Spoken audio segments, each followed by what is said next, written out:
పురంధేశ్వరి కుటుంబం మొత్తం చంద్రబాబు గారితో ఉందండి. ఎందుకంటే పోయిన ఎలక్షన్లో కూడా జూనియర్ ఎన్టీఆర్ ప్రచారం కాబట్టి ఇది నాని గురించి అండి. ఇంకా వాడు ఇప్పటికే నాని ఉన్నాడు. ఇక వచ్చే ఎన్నికలే ఇందాక గుడివాడ కాబోయే తెలుగుదేశం పార్టీ ఎమ్మెల్యే వెనిగళ్ల రాము నాని గురించి ఒక్క మాటలో చెప్పేశాడండి. వాడు ఒక ఐటెం గాడు, వాడి గురించి ఎందుకు అన్నాడు. అంతే, జగన్ కోసం ఏదో చేస్తున్నాడు.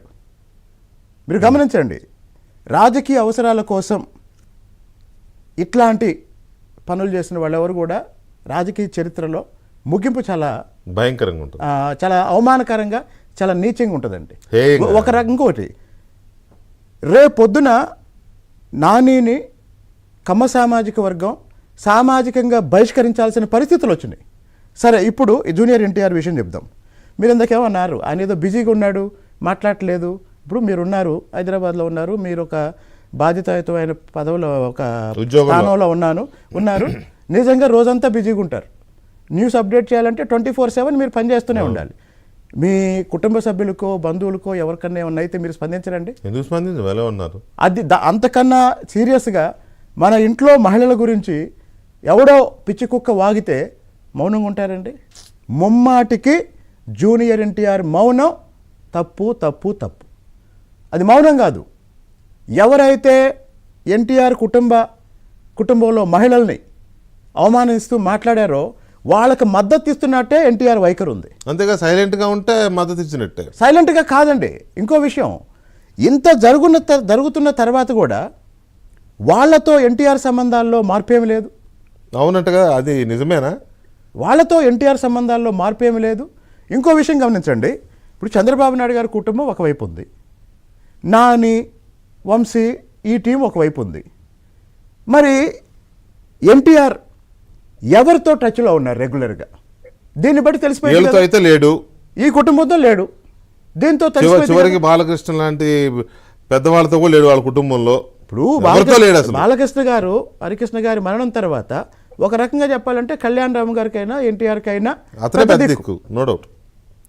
ఇంకోటి, బాలకృష్ణ గారిలో ఉన్న ఒక మంచి క్వాలిటీ ఏంటంటే మిగతా సమయాల్లో ఆయన ఎలా ఉన్నా కుటుంబానికి వచ్చేసరికి కుటుంబ పెద్దగా బాధ్యత నిర్వహించడంలో ఆయన తారకరత్న విషయంలో చూసామండి. ఎన్టీ రామారావు తర్వాత అతనే దగ్గరగా చూశాను నేను.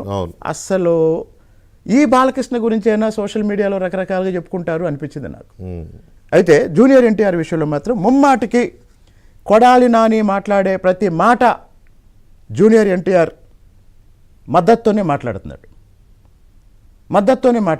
లేదా మద్దతు లేకపోతే అంత దారుణంగా మాట్లాడినప్పుడు ఎన్టీఆర్ బహిరంగంగా బయటకు వచ్చి స్పందించాల్సిన సందర్భం ఆయన రాలేదు. పోనీ కనీసం బహిరంగంగా రాకపోయినా సోషల్ మీడియా ద్వారా అయినా స్పందించాల్సిన సందర్భం ఆయన రాలేదు. ఇంకో విషయం అండి, సొంత అక్క కూకట్పల్లిలో పోటీ చేశారు. అవును, మరి విచిత్రం. అది కూకట్పల్లిలో పోటీ చేశారు. అవును, సరే, రాజకీయాలు పక్కన పెడదాం. మీకు చంద్రబాబు నాయుడు గారికో లేకపోతే తెలుగుదేశం పార్టీకో ప్రచారం చేయటం ఇష్టం లేదు అనుకుందాం. సొంత అక్క మీరు బయటకు వచ్చి ప్రచారం చేస్తుంటే ఆ రోజు గెలిచేది నో డౌట్. మరి సొంత అక్క కోసం కూడా పనిచేయలేదు. మరి ఇంకెక్కడ కుటుంబం అండి? ఇక్కడ సందర్భం వచ్చింది కాబట్టి చెప్తున్నానండి.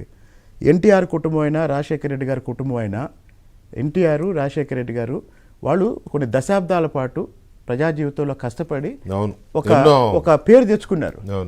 ఇప్పుడు జగన్మోహన్ రెడ్డి అక్కడ, జూనియర్ ఎన్టీఆర్ ఇక్కడ, నిజంగా ఎవరి వారసత్వం చెప్పుకొని వాళ్ళు బతుకుతున్నారో వాళ్ళకి ద్రోహం చేస్తున్నారు. ఎవరి వారసత్వం. ఇంకోటండి, చాలా మంది ఒక పిచ్చి అనాలిసిస్ చెప్తారు. ఎందుకు జూనియర్ ఎన్టీఆర్ తెలుగుదేశానికి సహకరించట్లేదంటే, జూనియర్ ఎన్టీఆర్ తెలుగుదేశం పార్టీ ఓడిపోవాలని కోరుకుంటాడు. తెలుగుదేశం పార్టీ ఓడిపోతే భవిష్యత్తులో ఆయన వచ్చి మళ్ళీ ఏదో